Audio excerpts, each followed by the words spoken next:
Boa noite, pessoal. Mais uma vez estamos aqui hoje com a Hora da Coluna. Hoje é dia 16 de fevereiro. Ontem tive uma pequena intercorrência, por isso que não pude fazer a live na quarta-feira. Mas gostaria de agradecer a presença de quem estiver participando hoje à noite. Tive uma dificuldade aqui para entrar no YouTube, né? O YouTube acabou não conectando. Mas essa live de hoje aqui pelo Instagram vai ser colocada depois no YouTube para quem quiser assistir, ok? Tô vendo aqui algumas pessoas aqui já se juntando nessa live. Antes de começar, eu queria só fazer um comentário, né? A respeito de uma paciente que foi hoje ao consultório e é muito comum pacientes que levam o filho, a criança ou às vezes o adolescente, porque o professor de educação física, o pediatra, ou às vezes a professora mesmo da escola, eles falam para a mãe: olha, seu filho está com parece que ele está com um desvio na coluna, está com uma postura meio incorreta. Então, nessa hora a mãe fica meio, às vezes até apavorada, né? E aí acaba levando a criança ou o adolescente para uma consulta. Então é muito importante que a gente escute a queixa da mãe ou às vezes da própria criança, que às vezes ela consegue passar essa informação também. É importante examinar essa criança, não apenas ouvir a história, mas examinar toda a parte da coluna e tirar algumas informações, né? Quais são as atividades que essa criança tem, se ela só estuda, se é uma criança que tem uma atividade física mais vamos dizer, frequente, diária. E examinar é muito importante, tá? Porque no exame físico você acaba detectando algumas alterações que a gente que está acostumado, a gente acaba vendo, mas muitas vezes as pessoas não sabem como observar, né? Eles observam assim de um modo mais grosseiro. A gente consegue ver detalhes por causa do hábito, do costume, né? Então é muito comum você ver crianças às vezes com escoliose, com cifose postural, enfim, são deformidades muito comuns nessa fase. Quando é criança abaixo de 4 anos de idade, então a gente precisa fazer um estudo um pouquinho mais detalhado. Não adianta apenas, às vezes, a gente ouvir a queixa, a gente tem que fazer um estudo radiográfico, além do exame físico, e para detectar se tem algum problema realmente de alguma malformação congênita, né, alguma malformação na coluna que possa estar gerando essa postura inadequada, para que não passe batido. Nessa fase é muito importante, porque essa criança ainda vai crescer e a gente tem como tratar ou como conter essa curva muitas vezes, sem deixar chegar no nível de ter que passar por uma cirurgia futura.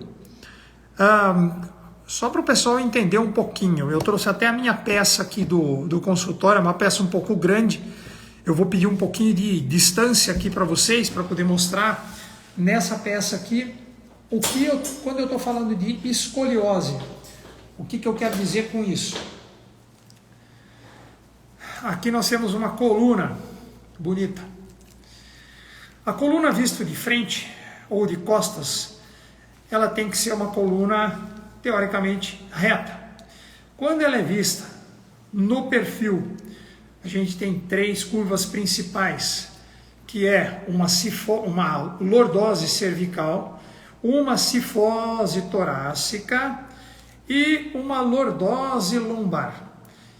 Essas curvas têm um grau, que é um grau, vamos dizer assim, aceitável de uma curva fisiológica. Então a gente sabe até que grau essa curva está fisiológica. Muitas vezes o que acontece? A corcunda é quando a gente tem uma acentuação desta curva torácica, que é aquela curva onde a gente faz isso aqui, ó.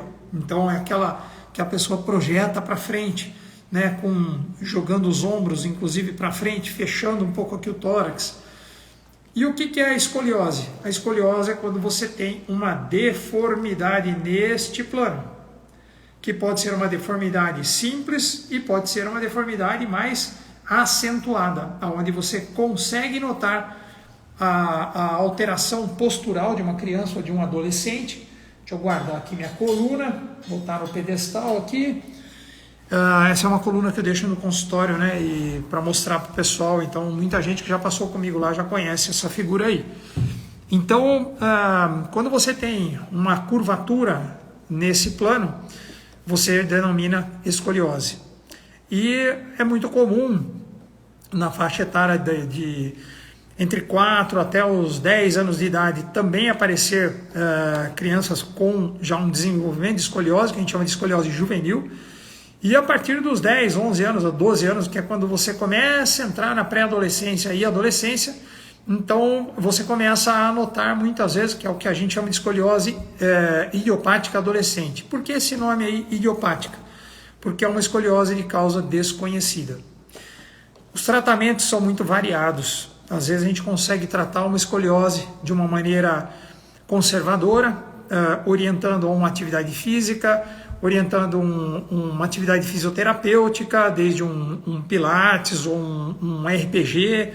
RPG significa Reeducação Postural Global, que é um tratamento fisioterapêutico que tem dado também muito bom resultado.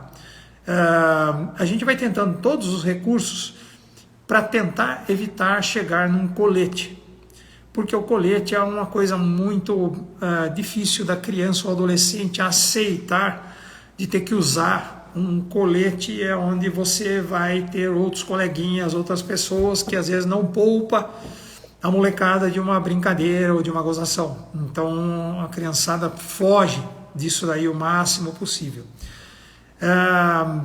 Conseguindo melhorar sem uso de colete, obviamente tem um grau onde você indica o colete, mas se você puder evitar até um determinado grau, melhor. A partir de um determinado grau, quando você vê que essa curva está piorando, está aumentando, então você indica o uso de um colete. Qual a finalidade de um colete? Muita gente fala assim, até adulto, né? Fala assim, eu tinha uma escoliose, tal, eu ainda tenho, mas se eu usar um colete eu vou melhorar. O colete tem uma finalidade: tentar conter a piora da curva, mas ele não corrige aquela curva que já está sendo formada. Muitas vezes você até melhora um pouco, mas dependendo da curva, ele não é um corretor de curva, ele é um bloqueador da evolução da curva.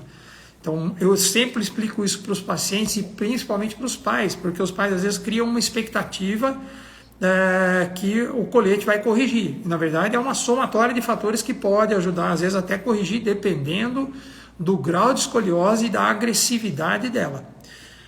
Quando que se opera uma escoliose? Quando você já tentou todos esses recursos e todos falharam, e a escoliose está progredindo, causando uma deformidade maior e gerando problemas na própria caixa torácica ou abdômen, porque você vai, conforme a curva vai aumentando, você vai comprimindo às vezes um lado do tórax e você tem órgãos lá dentro, né? Além disso, quando você corrige uma escoliose, você evita que essa criança também fique com uma sequela de uma deformidade aí para sempre.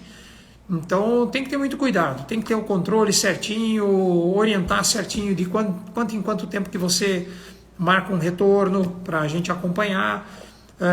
É muito importante, tá? Então, se vocês tiverem filho, alguém que está realmente com alguma queixa desse tipo, por favor, encaminhe para um especialista em coluna da sua cidade, alguém que possa ajudar nesse sentido, orientar. Se não tiver um especialista em coluna, não tem problema, leva para um ortopedista, porque pelo menos ele vai detectar e aí ele pode encaminhar realmente, encaminhar para alguém que ele confie, que ele conheça, que é especialista em coluna, ok? Fica dada a dica aí, se precisar também, estou às ordens para tratar a escoliose da criançada e dos adolescentes. Só um minuto, deixa eu ver aqui, tem uma pergunta. Só um minutinho. Não estou conseguindo ver pergunta hoje, eu só vi aqui um boa noite. Tem bastante gente entrando aqui, mas não estou vendo pergunta de ninguém aqui. Se alguém tiver alguma dúvida do que eu expliquei agora também, se tiver filho também, fica à vontade. E se alguém quiser perguntar alguma coisa a respeito de outro assunto também, já que toda vez a gente fala um pouco de hernia de disco, hoje seria também, não seria diferente. Muito bem. Tá. Eu tenho aqui duas perguntas que não são do Instagram, mas que me mandaram recentemente no WhatsApp da clínica. Uma delas, a pergunta é se a criança com alguma deformidade pode praticar algum tipo de esporte. Foi por isso até que eu entrei nesse assunto aí da deformidade, da escoliose. Obviamente que pode. A gente analisa o tipo de deformidade, analisa se é uma escoliose idiopática, que é de causa desconhecida, se é uma escoliose congênita, com algum tipo de malformação, ou se é uma escoliose neuromuscular, mas a gente sempre orienta que seja feito algum tipo de trabalho físico, para melhorar mesmo, para conduzir a criança para uma melhora do tônus muscular, e com isso ajudar também na contenção das curvas ou da deformidade em geral. Então eu, por exemplo, além de eu permitir fazer, eu recomendo, eu incentivo, eu mando a mãe com a criança, vai fazer esporte, eu oriento qual esporte que seria melhor, mas o esporte em geral ele ajuda. Mas tem alguns, isso é uma outra pergunta que vem na sequência que eu lembrei agora, mas o que meu filho ou minha filha podem fazer então para melhorar? Antes a gente tinha um grande número de indicações e de pessoas que já vinham com alguma informação do tipo, falaram que meu filho tem que ir para a piscina, tem que nadar, tem que fazer natação. A natação é ótima para muita coisa. E também é um ótimo esporte para ajudar a criança a desenvolver a parte motora, a parte física, né, melhorar principalmente a região de tronco, mas membro inferior também. E a natação, ela também trabalha muito a postura. Então é um esporte muito recomendado, inclusive para outros problemas, não só ortopédicos. Então esse é um dos esportes que a gente recomenda bastante. Mas hoje você tem outras opções também que podem ajudar bastante. Uma delas, por incrível que pareça, incrível que pareça porque na minha época nem tinha isso aí, mas existe um esporte feito com tecido acrobático. Esse tecido acrobático é aqueles que você vê muitas vezes aí num Cirque du Soleil ou algum outro tipo de espetáculo, e é um trabalho que exige força, equilíbrio, postura e concentração. São 4 coisas fundamentais e que ajudam muito a criança também a melhorar a postura com tudo isso. Depois, se alguém quiser, tem tantos canais aí mostrando treinamento, tecido acrobático, etc. Então, é uma pergunta que veio na sequência também, porque além de eu falar do tipo de esporte que a criança ou adolescente pode praticar, eu também estou dando a dica de quais os esportes que podem ajudar um pouquinho mais. Muito bem, estou vendo uma pergunta aqui agora. Quais as etapas a serem vencidas quando se tem a indicação de cirurgia de hérnia? Etapas a serem vencidas? Vamos ver se eu consigo responder essa pergunta aí, se eu entendi direito, né? Bom, a primeira delas é você fazer um diagnóstico correto.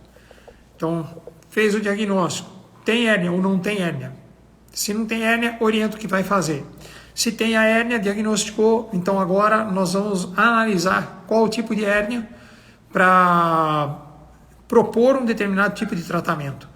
Esse tratamento pode ser desde um tratamento simples, conservador, onde se a pessoa tiver uma hérnia pequena, né? Uma hérnia que está ainda no começo, não está causando tanto problema ainda, você pode fazer um tratamento conservador para tentar diminuir os sintomas. Então eu deixo sempre bem claro para os pacientes que o tratamento conservador, e eu vou só esclarecer o que é para o pessoal entender, quem não entende, o conservador é aquele que não é cirúrgico. Então entra aí fisioterapia, quiropraxia, osteopatia, RPG, acupuntura, benzedeira, tudo mais para tentar aliviar a dor. Se esse tratamento fizer um bom efeito, qual o efeito? De aliviar os sintomas, o paciente muitas vezes passa bem. Porém, eu sempre deixo ele alerta. O senhor está com uma hérnia de disco. A tendência da hérnia é aumentar, é piorar. Dependendo do quadro clínico também e da imagem da hérnia que a gente vê na ressonância, muitas vezes eu explico, porque o paciente às vezes quer fugir de qualquer tipo de cirurgia. Então, eu explico que a cirurgia não é um bicho-papão, não é uma coisa amaldiçoada que vai gerar um problema para você, pelo contrário, ela vai resolver o seu problema. E aí eu explico a respeito dos procedimentos minimamente invasivos, que é o que eu faço, das microcirurgias, e o paciente muitas vezes adquire com isso, quando você mostra, explica, fala a respeito da hérnia, a respeito da repercussão futura que ela pode causar. Então muitas vezes o paciente acaba ficando mais empolgado, ele começa a deixar aquela lenda da cirurgia da coluna de lado, e ele começa a aceitar melhor o tratamento da hérnia, porque ele sabe que mesmo ele fazendo o tratamento conservador, a hérnia não vai sumir, ele vai ter um problema mais para frente, só que aí mais para frente ele vai estar mais velho e com riscos maiores de passar por qualquer tipo de cirurgia.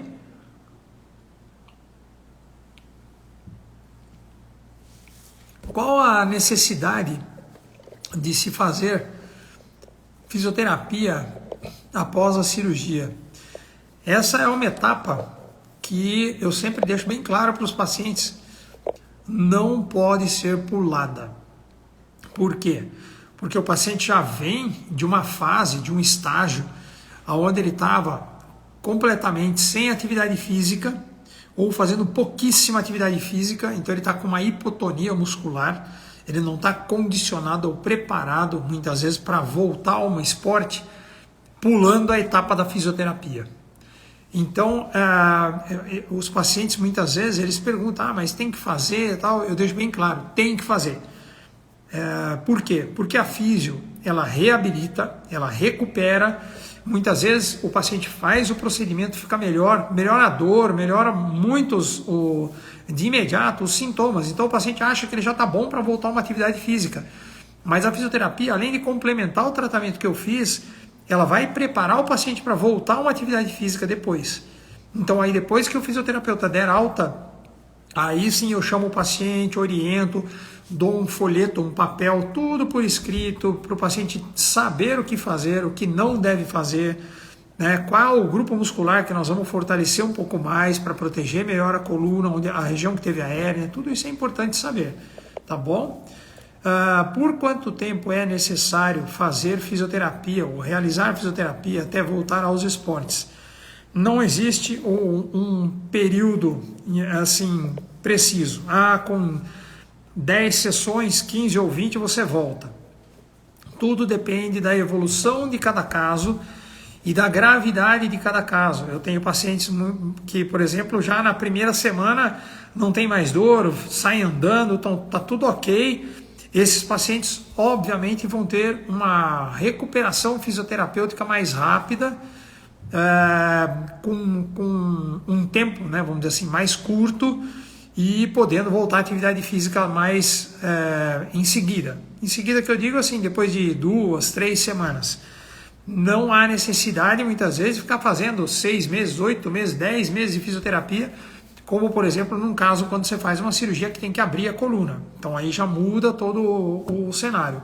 O que eu estou falando aqui das fisioterapias é após o procedimento minimamente invasivo. Então até mesmo no minimamente invasivo, das vantagens, né, é o pós-operatório, a recuperação mais rápida e o período mais curto de fisioterapia de reabilitação.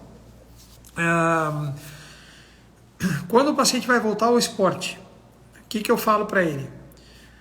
Eu deixo bem claro que determinados esportes não são prioridades ou não são orientados a fazer. Por quê? Porque você corre um risco de o esporte ou a atividade física que você vai fazer te prejudicar dali para frente.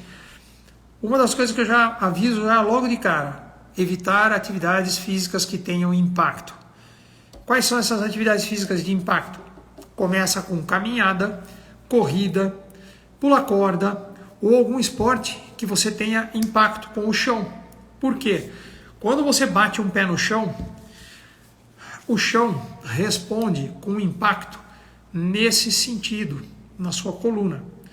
Então, cada passada que você dá numa corrida, por exemplo, ou pulando corda, o seu disco ele está levando uma pancada nesse sentido. Um disco que já é doente ou que já passou por uma cirurgia, se você continuar levando batidas ou pancadas nesse sentido, que é o impacto que a gente tem, obviamente que você vai favorecer a um problema futuro e muitas vezes até uma recidiva de hérnia no mesmo lugar. Então, a mesma coisa é você falar para um paciente fumante, 2 maços por dia. Olha, eu removi o seu câncer de laringe, está zerado, mas se você voltar a fumar, vai voltar o câncer. Tá? É a mesma coisa. Se você voltar a fazer impacto, esporte de impacto, com a mesma intensidade. Muitas vezes, eu oriento o paciente a fazer um bom trabalho de condicionamento, fortalecer, principalmente quando um exemplo, tinha uma hérnia de disco lombar, então fez um procedimento minimamente invasivo lombar. Eu oriento a fortalecer bastante a região chamada core, que envolve toda a região abdominal e as costas, aqui a lombar. Além disso, fortalecer bem membros inferiores e glúteo, porque toda essa estrutura está protegendo a sua coluna lombar, que depois de ter feito um procedimento, tem que ter a contenção muscular também para proteger a coluna. Tudo isso é importante e eu oriento os pacientes aí no pós-operatório. Vamos ver aqui, o que mais? Aqui tem um pessoal que entra aqui para assistir e tal, mas ninguém perguntou nada, então vamos dar sequência aqui, porque eu tenho perguntas que me fizeram, né, no WhatsApp, no consultório, e são perguntas também que às vezes o pessoal entra aqui para escutar o que eu tenho para falar. Bom, a outra pergunta que me fizeram, que eu li, acho que foi ontem no consultório,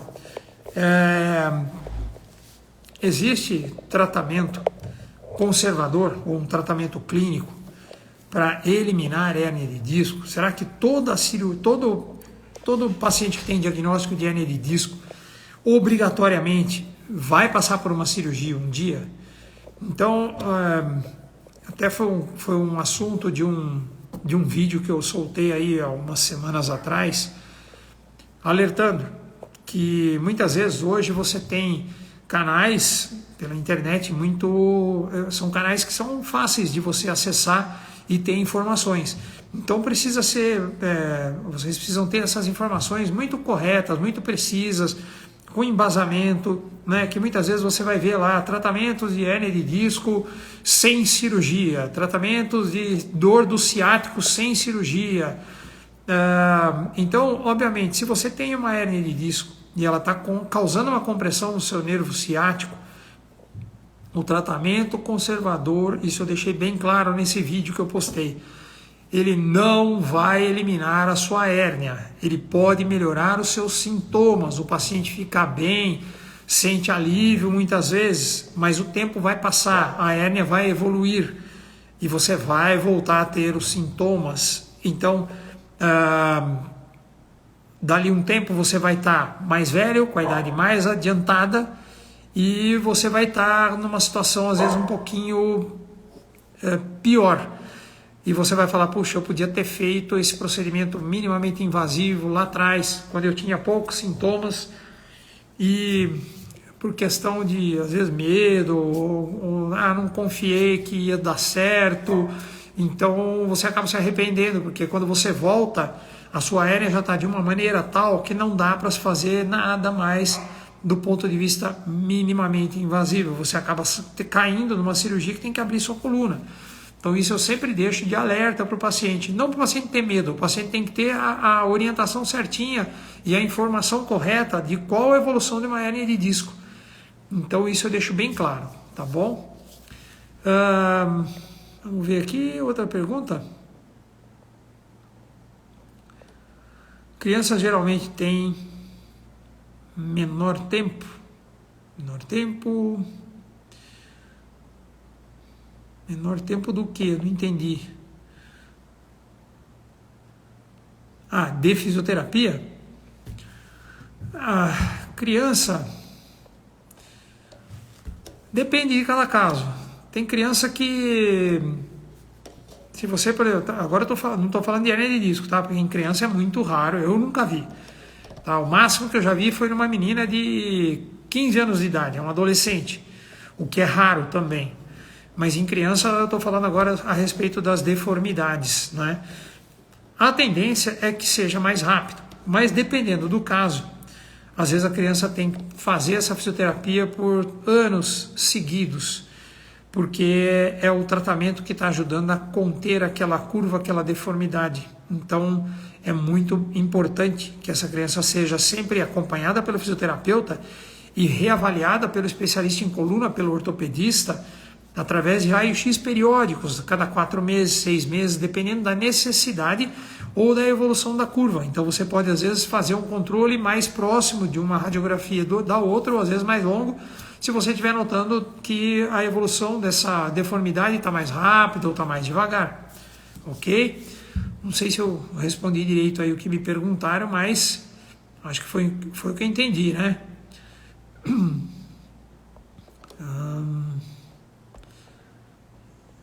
Mais alguma pergunta aqui? Deixa eu ver, entrou mais gente aqui também, mas sem perguntas. Então eu vou falar de uma última... Não foi nem uma pergunta, foi um comentário, né? Que fizeram também, né? Lá no consultório chega bastante coisa por WhatsApp, né? E eu quero agradecer, não vou falar nomes aqui, mas eu quero agradecer as pessoas, né? Os pacientes que mandam WhatsApp, agradecendo o meu trabalho, o meu resultado, o resultado que eu consegui com que o paciente obtivesse. Quinta-feira geralmente é um dia onde eu peço o retorno também dos pacientes pós-operatório que fizeram na semana anterior. Então geralmente o paciente está com 7 dias, 6 dias, depende se fizeram na quarta, na sexta, né? E eu sempre gosto de falar para eles, né, quando eles agradecem e falam que estão bem e que estão aliviados, eu falo assim, olha, se você está me dizendo que você está aliviado, eu estou 2 vezes mais aliviado do que você. E eles deixam comentários, porque a gente tem um papel, um papel onde o paciente pode fazer o seu comentário, é um depoimento espontâneo, a gente fala, ou seja, você fala se você quiser. Se você quiser falar bem, se você quiser falar que não deu certo alguma coisa, mas assim, eu fico muito contente porque os resultados são excelentes. O exemplo, a paciente de hoje, por exemplo, falou que saiu sem dor, começou a andar, não tinha dor. O outro paciente também que eu operei falou que conseguiu andar essa semana já sem andador, já estava conseguindo pisar firme no chão, subir escada, que ele falou que era uma coisa difícil. Essa outra senhora também falou, olha, finalmente eu consegui dormir, que era uma coisa que eu não estava conseguindo há 5 meses. Então tudo isso daí deixa a gente contente com o tratamento, né? Eles minimamente invasivo para hérnias de disco. A gente vê que foi bem indicado, foi bem realizado, que é muito importante. E isso gera uma confiança maior ainda. A gente continua indicando, continua fazendo um bom trabalho e os pacientes saem satisfeitos. Isso é muito importante, né? Eu agradeço a todos que fazem os comentários lá naqueles depoimentos, né? Me deixa muito feliz, muito contente, porque a gente vê que a profissão que a gente escolheu e a área que a gente escolheu é uma área difícil, mas tem também a aquela gratidão, aquela retribuição, né, por causa justamente dos resultados que a gente obtém, tá bom? Eu agradeço a presença de quem esteve aqui comigo hoje, muito obrigado pela presença. Desculpem a falha de não poder ter entrado também no YouTube, que seria mais um canal que eu estou entrando também para o pessoal, mas repetindo, esse vídeo de hoje, essa live, vai ser depois postada no YouTube, ok? Muito obrigado mais uma vez, tenha uma ótima noite, um bom descanso e fico à disposição no meu consultório aqui em Campinas. Sou o Dr. Kennedy Costa, ortopedista, especialista em coluna e focado em procedimento minimamente invasivo para tratamentos de hérnia de disco. Porém, eu trato todos os outros problemas de coluna, todas as patologias, então fique à vontade se precisarem dos meus serviços, tá bom? Muito obrigado a todos. Até logo. Um abraço.